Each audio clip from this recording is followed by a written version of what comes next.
A very good morning to all of you students. I hope that you all are doing great at your home.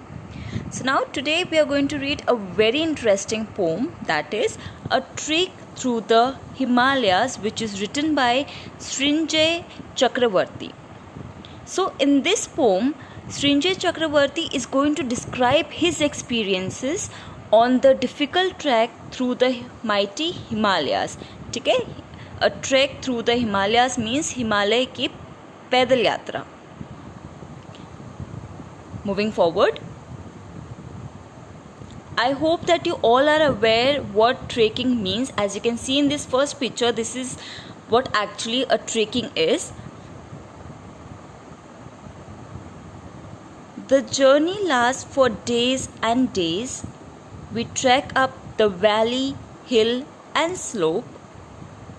We carry with ourselves the hope to traverse strange untrodden ways. So here the meaning of traverse I've written in red font, that is travel across strange untrodden ways. Untrodden का मतलब होता है in which we have not walked on. For example, अगर a leaf is fallen down, अगर हम उसमें पैर रख देते हैं, that is trodden.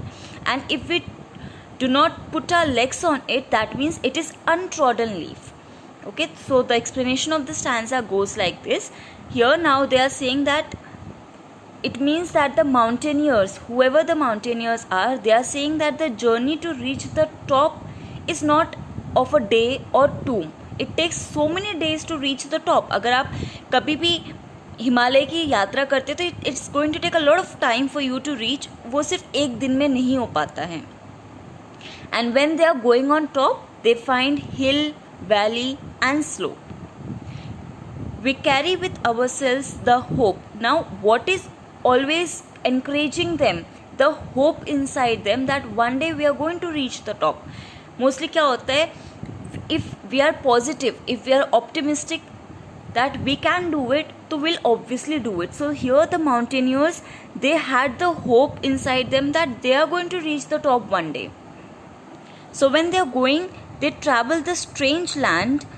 Strange land क्यों बोला गया है? क्योंकि they are going for the first time, and whenever you are going to go in a new place, you are going to find that place as strange. That is the reason why they have also told here that when they are going, they travel the strange land, the untrodden ways. Untrodden ways means when there is nobody walking. That means nobody was walking on that path on which they were moving. I hope this stanza is clear to you. Moving on to the second stanza. As you can see in the picture, these are two boys who's looking at the falling river. We enter now a world of clouds. Along the way, we hear the call of mountain, wind and waterfall. The pallid mist is spreading shrouds. Pallid mist का मतलब होता है जो fog होती है, light fog, and spreading shrouds का मतलब होता है coverings. So now what are they saying? That when we are climbing high, we find that the clouds have come down. Come down का मतलब ये, इसका मतलब ये मत समझना कि clouds नीचे आ गए. That means जब वो चलते गए तो वो जब बहुत ऊपर पहुंच गए तो automatically you are going to find that the clouds are near by you. So now they are saying that we find that the clouds have come down on the way, and then जब वो अपने path में जा ही रहे थे, they heard some sound. So now what is the kind of sound that they are saying? The sound of wind and waterfall, as you can see in the picture. वो क्या कर रहे हैं? वो उनको waterfall की आवाज़ आई. So now they are looking at the waterfall. And you know, whatever things were there around them, they were all covered with mist. Mist का मतलब होता है fog से वो सारी चीज़ें covered थी. तो now इस stanza में, first stanza में उन्होंने बताया कि whenever you're going on a trek, it's not a day work. It takes a lot of days for you, but you should have hope in your heart. आपके मन में आपको अपने आप को encourage करना चाहिए कि yes, we can do it one day. Second stanza में वो कहते हैं कि वो आधे रास्ते में पहुंच चुके हैं. आधे रास्ते में they hear the sound of wind and waterfall.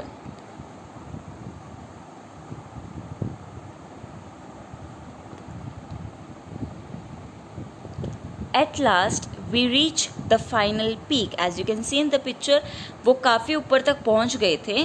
The summit का मतलब होता है highest point of any hill or mountain.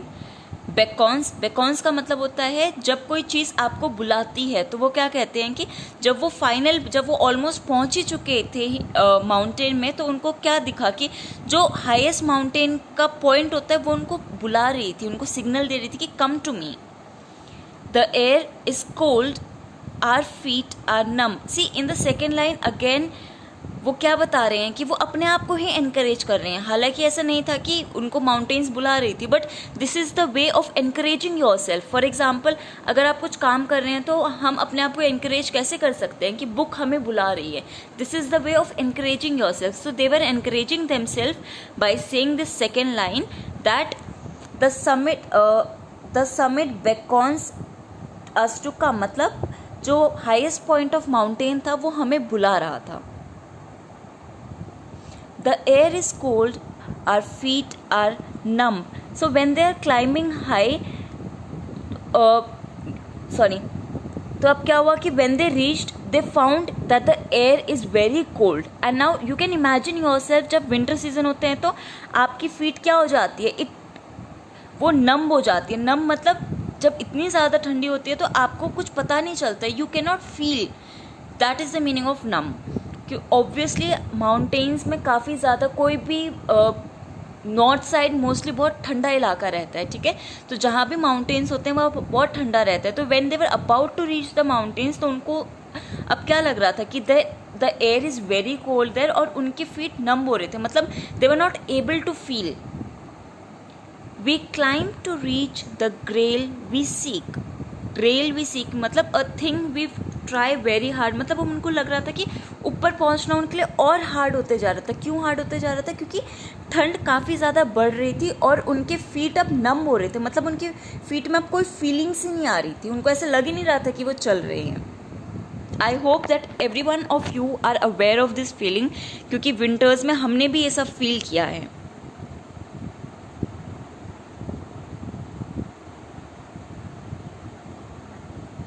Fourth stanza.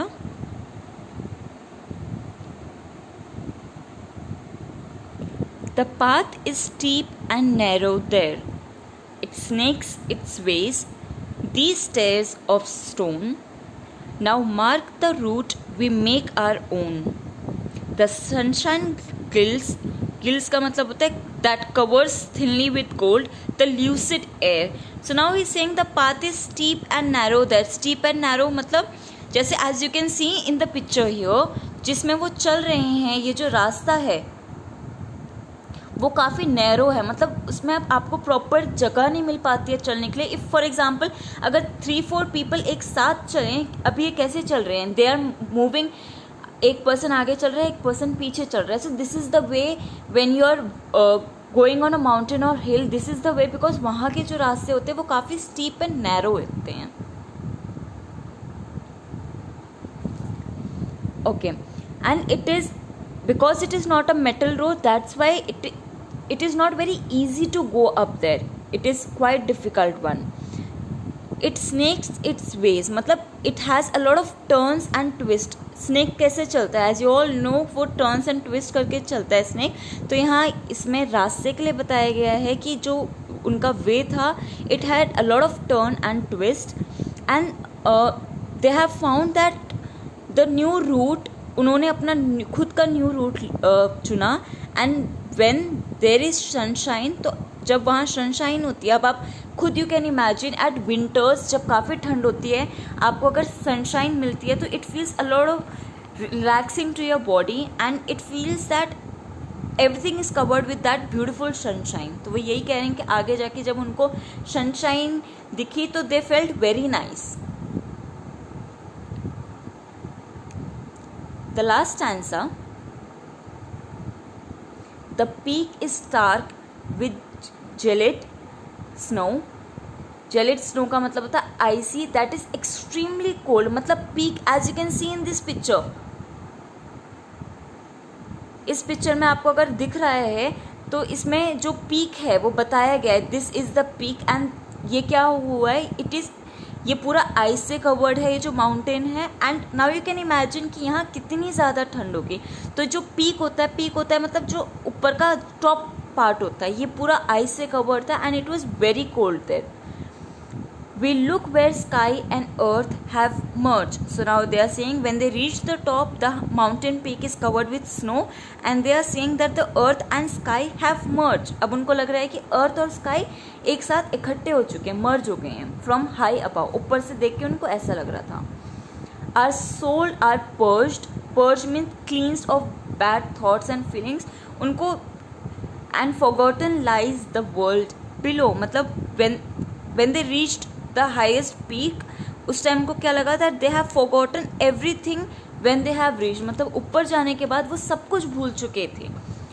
It happens जब आप when you feel very nice, तो आप क्या होता है, आप हर एक चीज़ को भूल जाते हैं.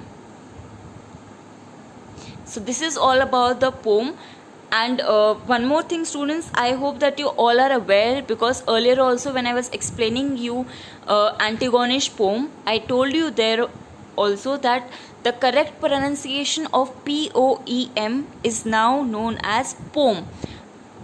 Most of the time आप ये गलती कर सकते हैं कि आप poem को poem बुलाएं क्योंकि you are used to that, but now you have to change the pronunciation, as the correct pronunciation of poem is poem. So in this poem, let me revise very quickly. हमने ये पढ़ा है कि इसमें जो poet हैं वो अपनी जर्नी बताते हैं, that when he went on a trek how he felt. जब वो जा ही रहे थे, it is not a day works, it takes a lot of days. And आप जब ऐसा कुछ काम करते हो तो you have to encourage yourself, you have to feel all the time motivated कि yes I can do it. तो उन्होंने यही किया. उनके पाथ्स काफ़ी नैरो एंड स्टीप थे. It took them a lot of time. एक टाइम ऐसा आया था कि they felt very cold, their feets were numb, but still उन्होंने क्या बताया कि द समिट जो हाईएस्ट पॉइंट है वो उनको बुला रहा है. That means again they were encouraging themselves. And finally जब वो उस पीक में पहुंच गए, क्योंकि उनका जब वो नीचे से चले थे, their motive was to reach at the peak. And when they reached at the peak, तो उनको वो सारी अपनी थकान भूल चुके थे, and they were enjoying the scene over there. Students, I hope this poem is clear to you, and if you have any doubts regarding this poem, you can ask me your any query.